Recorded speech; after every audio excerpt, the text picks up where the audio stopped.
పిత పుత్ర పవిత్రాత్మ నామమున ఆమేన్. ఈరోజు మార్చి 27వ తారీఖు.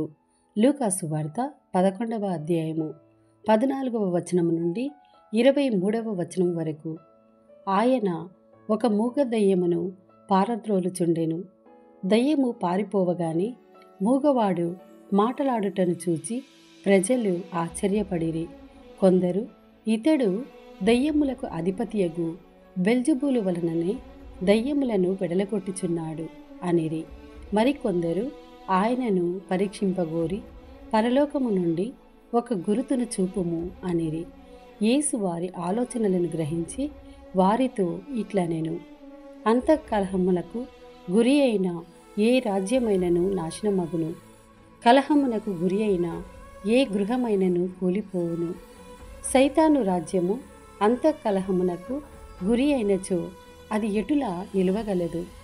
నేను బెల్జెబూలు తోడ్పాటుతో దయ్యములను పారద్రోలుచున్నానని మీరు అనుచున్నారు.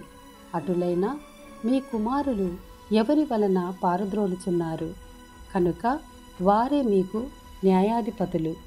నేను దేవుని ప్రభావము వలన దయ్యములను వెడలగొట్టుచున్నాను.